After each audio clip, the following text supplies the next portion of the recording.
Hey all, Tony Bing here. Hello and welcome back to another in-depth review for Marvel's Strike Force. Now today we will be looking at the God of Mischief himself, Loki.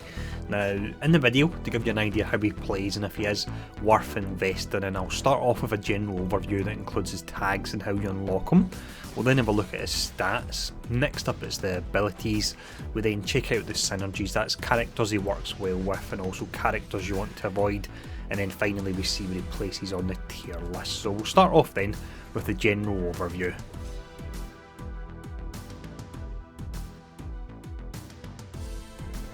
Loki then is a controller class, and as his description would suggest, he's all about misleading and confusing his enemies. Now when we look at his tags, he actually does really well here. He has Villain, Cosmic, Mystic, Controller and also Asgard, so at last Thor has someone that can boost his damage. Hopefully in time we'll see the likes of Odin and let's see what other characters could you have, Hela and Heimdall as well, and that would be pretty great. Now with the tags, the Cosmic and Mystic are fantastic for those campaigns because they can be pretty difficult, and I'm pretty certain that Loki is necessary to get the Vision farms started as well, because the node that you use to farm Vision is exceptionally difficult. Now in regards to how you unlock them, personally I bought the God of Mischief orb and it worked out pretty well for me, but if you're free to play then just hold off a few more days from the date this video has been published and we'll get a blitz for him going live as well. Now with that covered, let's have a look at his stats.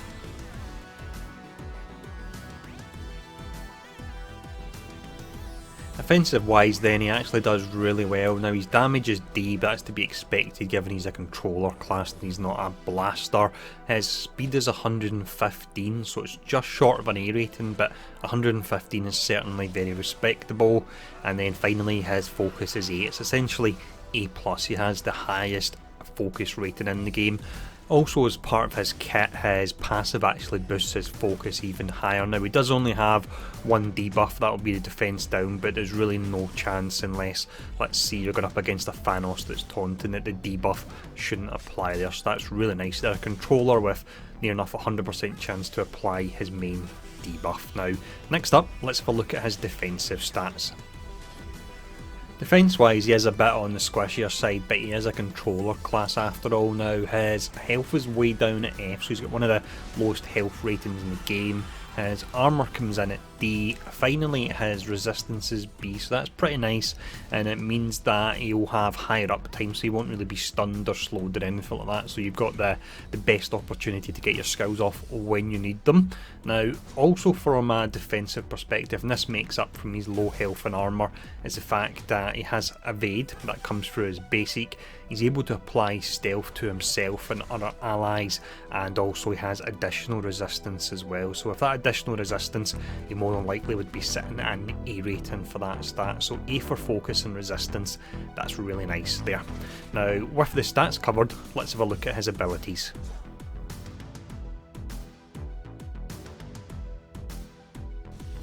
For the 4 different abilities available then, I'll show off the information for them all maxed out. So that's level 7 for active skills and level 5 for passive. This is all available on msf.gg, and then what I'll do when I discuss each of the skills, I'll let you know how to best use them and also let you know how high you actually want to rank them up. Now the passive is quite a long tooltip here. It's God of Mischief. So on spawn you gain 15% speed bar, that's nice, but it is of course only activating once. With this, Mystic Controller allies gain 10% speed bar. I'll cover who the Mystic Controllers are once we get to the synergies. You also apply minus 30% resistance to all enemies, that's pretty fantastic. You gain 20% focus, Mystic Controllers allies gain 20% focus. You gain 20% resistance, and Mystic Controller allies gain 20% resistance as well. Now with this, the Mystic Controller allies, most of them actually have really high focus and resistance in the first instance. The only one that doesn't is actually Mordo. So what I would say is if you don't have Mordo, then keep this at level 3. If you do have Mordo, who's a fantastic character that could do with the extra resistance and focus, then take this up to level 5 and that will help bump him up and make him more potent. So you're not upgrading this passive for Loki, you're upgrading it for Mordo, as strange as that may sound. Now next up, let's have a look at his basic.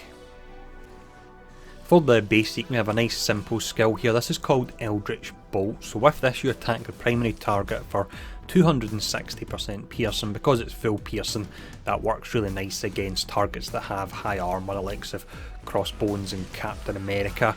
Also with this you gain a 50% chance to gain evade.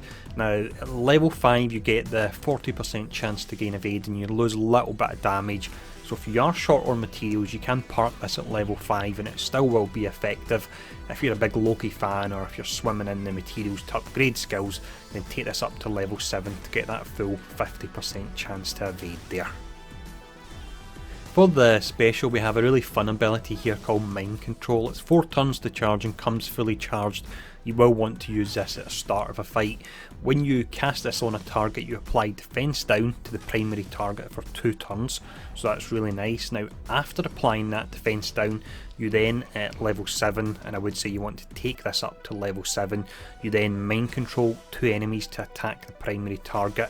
The controlled enemies gain 25% damage for this attack, so because it's 2 enemies and there's defense down on the target, meaning they take 50% more damage. In a very roundabout way, you're essentially doing 100% damage. The one element of randomness to this skill is the fact that it could pick 2 characters that maybe don't hit that hard to do the attack, so you could get lucky and it could be, let's say, Star-Lord and Gamora, or you could get unlucky and it could be Drax or Groot, just to run with a Guardians of the Galaxy theme there. So there is an element of randomness, but it is a really nice skill and it's one that I would say you want to max out. That allows you to ensure you get the 2 enemies attacking. Final ability we'll look at here is his ultimate. This is called Mirror Image, so it takes 6 turns to charge and it comes with 4 charges. You will want to cast this as and when you can. When it's maxed out at level 7 you apply stealth to self and all allies except mirror images for 2 turns. You also with this summon 2 to 3 mirror images at 340% of normal damage and 150% of normal health, and the mirror images gain evade as well. So on the surface when I first seen this I thought this looked absolutely fantastic. However, you do have the issue with this that if the enemy casts an AoE, let's see if it's Rocket or Quake, then it makes no difference that your targets are stealthed up. The mirror images won't take any damage, but the rest of your team will. Now, in regards to how high you actually want to take this skill, I would say take this to level 5. The reason being the difference from level 5 to level 6 is the ability to summon between 2 to 3 mirror images, so it's not guaranteed that third mirror image.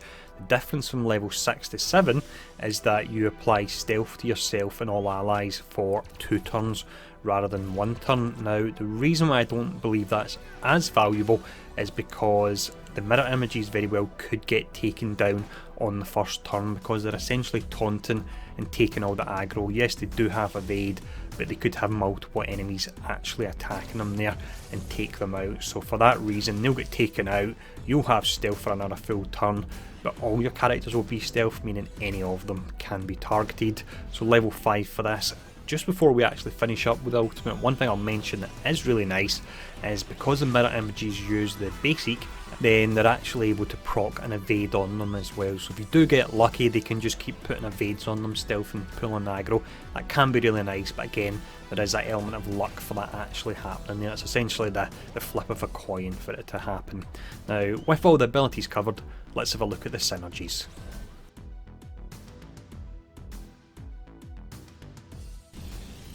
When we look at characters at Loki, they can work well with. The first combination I have here is without a doubt my favourite, so it's Mordo and Thanos. Now the reason he works exceptionally well with Mordo, we've already touched on the fact he has low focus and resistance, so Loki will buff that for him.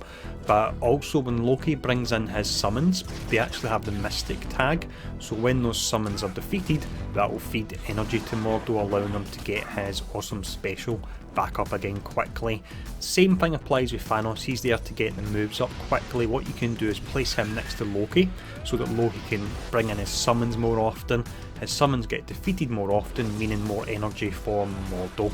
Really a fantastic combination there and a ton of fun. Next set of characters are your Mystic controllers. They all greatly benefit from teaming up with them. You have Scarlet Witch, Ronin, who will be buffed in time, and also Nobu as well. Venom can work really well with him because Loki will apply the defense down in the first turn. Venom will go afterwards and he can use his ultimate to spread that as well as it bleeds. Finally you have Thor, who gains the additional damage. I will mention the fact that Loki's summons don't actually have the Asgardian tag, so sadly they won't buff his damage. If they did, it probably would be a bit OP, to be honest. Now, with that covered, let's have a look at the enemies you want to avoid. When we look at characters you want to avoid, the first two are ones that can actually negate the stealth that the mirror images provide, because they can attack stealth targets. So you've got Wasp, and you've also got Mystique. We know she can do that because we've had a glimpse at her kit on msf.gg and via datamine already. You then have Doctor Strange. If he was to cast his special after you cast your ultimate, then he would flip all the stealths into bleeds. That would be a complete nightmare. Other characters that could prove really quite troublesome would be ones that can act before him and potentially take him out due to the low amount of health he's got. So that could include Gamora, Star-Lord, and also the combination of Daredevil and Miss Marvel.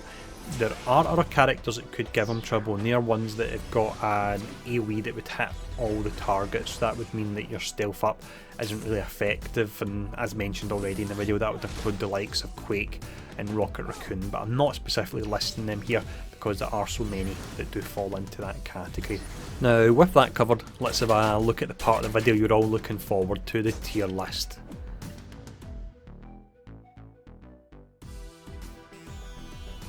So Loki then is a character that's actually seen a lot of changes. When he first came out he was relatively powerful, and then he was changed, and he was changed to potentially, I would say, be as powerful as Ultron now is, and Ultron is insane. He really is in a tier of his own. Kind of like that to an extent. If they are going to make exceptionally powerful characters, I believe that Loki should be one of them. However, he has been brought down, but where does he now sit? So we'll cover the positives and the negatives, and then I'll let you know where I would actually place him in the tier list. So if we look at the positives first, and he certainly does have a lot of them. You've got the basic with the full pierce, so that can be really nice against tanks. You've got that awesome special, it really is nice. We've then got the evade on the summons, and the fact that that can proc when they actually fire off their skill, so slight bit of randomness with it, but if you get lucky you can keep getting evades on them. That can work out really great for your team. You also have the buffs that are provided via his passive to some very strong characters, the likes of Scarlet and also Mordo as well, and we do know that Ronan will be getting buffed in time, so if he gets buffed and made really strong, then that in turn will only make Loki stronger as well. And I've already mentioned him a second ago, but really the Loki and Mordo combo is fantastic. You've got Mordo more likely for his debuffs to actually apply and less likely to be debuffed himself, and then finally you've got that extra ability energy that can come from Loki's summons when they are defeated. So amazing combination, I absolutely love it, and they actually wear the same armour. I noticed that as well. I'm not sure why they do. If anyone knows, let me know in the comments below. When we look at the negatives, there is an element of randomness when it comes to his special, because as I mentioned earlier, you could have the two characters that actually assist be characters like healers, or ones that don't do a great deal of damage, and also you have the fact that on his ultimate, because it's only providing stealth, if you have a mass AoE the likes of Quake's Earthquake or Rocket Raccoon's ultimate, then that'll just eat through that and it won't really provide any survivability there. So with all that in mind, I would say that Loki falls just a little bit short of being a mega rated character, making him a high alpha, which is certainly nothing to be ashamed of.